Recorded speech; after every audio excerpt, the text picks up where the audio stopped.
శ్రీకాకుళం జిల్లా ఎచ్చర్ల నియోజకవర్గ ప్రజలకు ఎమ్మెల్యే నడుకుదుటి ఈశ్వరరావు కృతజ్ఞతలు తెలిపారు. ఆయన శుక్రవారం క్యాంపు కార్యాలయంలో మీడియా సమావేశం నిర్వహించారు. 40 ఏళ్లుగా ప్రజల గుండెల్లో స్థానం సంపాదించుకుని రాజకీయంగా అనేక ఆటుపోట్లను ఎదుర్కొని కూడా ధైర్యంగా నిలబడ్డ ప్రజానాయకుడు నారా చంద్రబాబు నాయుడు 14 సంవత్సరాల పరిపాలన అనుభవం ఉన్న అటువంటి నాయకుడిపై ఉన్న నమ్మకంతో ప్రజలు అందించిన విజయం ఇది. పవన్ కళ్యాణ్ త్యాగం, నరేంద్ర మోదీ అండదండలతో మన ఆంధ్రప్రదేశ్లో ప్రజా ప్రభుత్వం కొలువుదీరింది. నవ్యాంధ్ర భవితకు భరోసా ఇస్తూ 5 కీలక ఎన్నికల హామీల అమలుపై సంతకాలు చేశారు. మెగా డిఎస్సి ఫైల్ పై మొదటి సంతకం చేసిన చంద్రబాబు ఆ తర్వాత వరుసగా ల్యాండ్ టైటిలింగ్ యాక్ట్ రద్దు, పెన్షన్ 4000కు పెంపు, అన్న క్యాంటీన్ల పునరుద్ధరణ ఫైల్స్ కు పచ్చజెండా ఊపారు ఉన్నారు. ఎచ్చర్ల నియోజకవర్గ ప్రజలు తనను అత్యధిక మెజారిటీతో గెలిపించినందుకు వారి పక్షాన సమస్యలపై పోరాడుతానని పేర్కొన్నారు. ఎల్లప్పుడూ ప్రజల మధ్యనే ఉంటూ వారి బాగోగుల కోసం నిరంతరం కృషి చేస్తానని తెలిపారు. ఈరోజు ఈ పత్రికా సమావేశం యొక్క ముఖ్య ఉద్దేశం మనందరి ప్రీతమ నాయకులు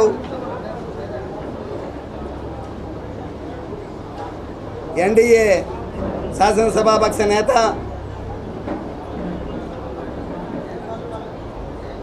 పెద్దలు శ్రీ నారా చంద్రబాబు నాయుడు గారు మొన్న 12వ తారీఖున గవర్నర్ గారితో ప్రధానమంత్రి గారి సమక్షంలో 4వసారి ముఖ్యమంత్రిగా ప్రమాణ స్వీకారం చేసి ఎన్నికల ముందు ఎన్డీఏ తరఫున చంద్రబాబు నాయుడు గారు ఇచ్చినటువంటి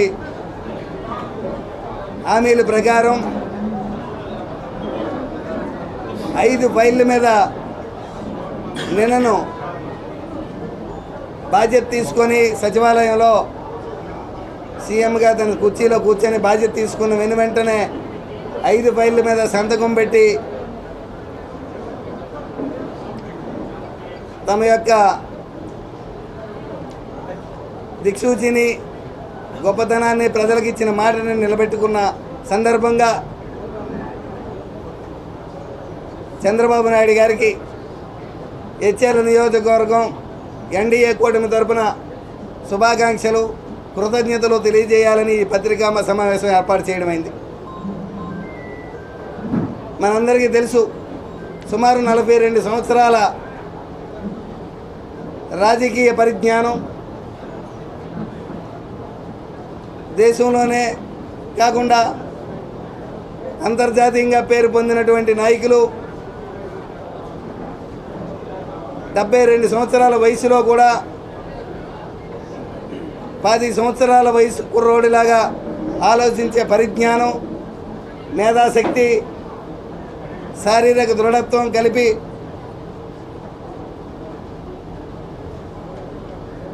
2014లో 2 ముక్కలైనటువంటి ఆంధ్రప్రదేశ్ని ఒక దిక్సూచిగా ముందుకొచ్చి అవతల అమరావతిని, ఇతర పోలవరం ప్రాజెక్టు, అదే సమయంలో ప్రజల సంక్షేమ అభివృద్ధి కార్యక్రమాలను కూడా 2 కళ్ళులా చూసుకొని 2014 నుంచి 2019 వరకు ఆయన చేసినటువంటి పరిపాలనా విధానం 2019లో అధికారంలోకి వచ్చిన ఈ వైసీపీ ప్రభుత్వం, జగన్మోహన్ రెడ్డి ఆ వ్యవస్థలన్నీ నాశనం చేసి అమరావతిని పూర్తి కాకుండా అడ్డుకొని, పోలవరం పూర్తి కాకుండా ఆపేసి, ఒక అభివృద్ధి సంక్షేమ కార్యక్రమాలు లేకుండా, ప్రజలకి ఇచ్చిన మాటని నిలబెట్టుకోకుండా వ్యవస్థలన్నీ చిన్నాభిన్నం చేసి రాష్ట్రాన్ని ఒక 25 సంవత్సరాల వెనక్కి తీసుకెళ్ళిపోయిన వైనం మనందరం చూసాం.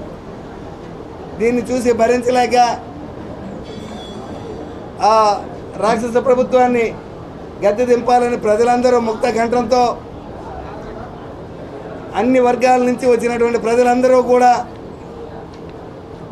విసిగి వేసారి మళ్ళీ చంద్రబాబు నాయుడు గారు అయితేనే ఈ రాష్ట్రాన్ని మళ్ళీ బాగు చేయగలరు, ఆయన నాయకత్వంలోనే రాష్ట్రం ముందుకెళ్తుందని భావించి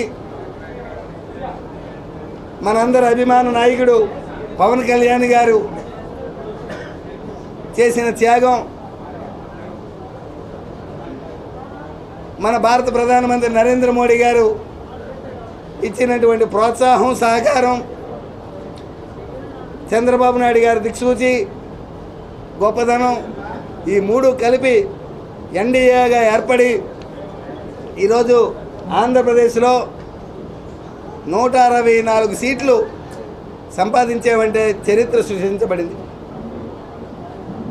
ఇంతకుముందు ఎప్పుడూ కూడా ఆంధ్రప్రదేశ్ రాష్ట్రం ఏర్పడిన తర్వాత నుంచి ఇప్పటి వరకు కూడా ఎక్కడా కూడా ఇటువంటి సందర్భాన్ని, ఇటువంటి విజయాన్ని ఎప్పుడు చూసి ఉండలేదు.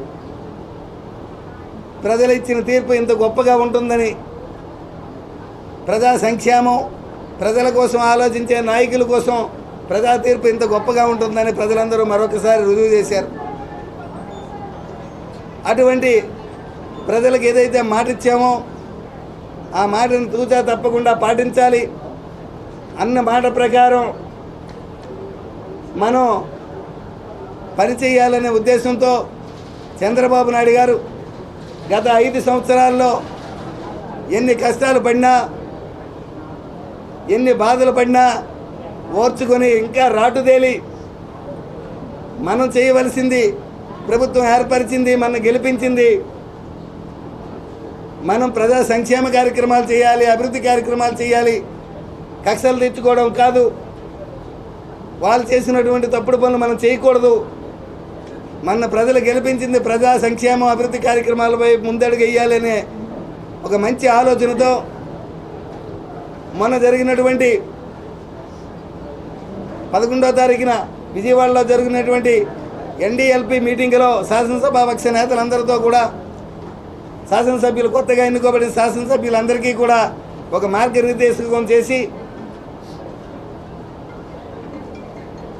12వ తారీఖున ముఖ్యమంత్రిగా ప్రమాణ స్వీకారం చేసి 13వ తేదీనే బాధ్యతలు తీసుకుని వెనువెంటనే ప్రజలకు ఇచ్చిన మాట ప్రకారం మొదటి సంతకం ఏదైతే పెడతానన్నారో డిఎస్సి మీద, ఈరోజు యువతకి, నిరుద్యోగులకి ఇచ్చిన మాట నిలబెట్టుకుంటూ మెగా డిఎస్సి పై తొలి సంతకం చేశారు. శాసనసభ్యునిగా ఇచ్చారు. శాసనసభ్యునిగా ఎన్నుకున్న మీ అందరికీ కూడా మరొకసారి నా హృదయపూర్వక నమస్కారాలు, అభినందనలు, కృతజ్ఞతలు తెలియజేసుకుంటున్నాను.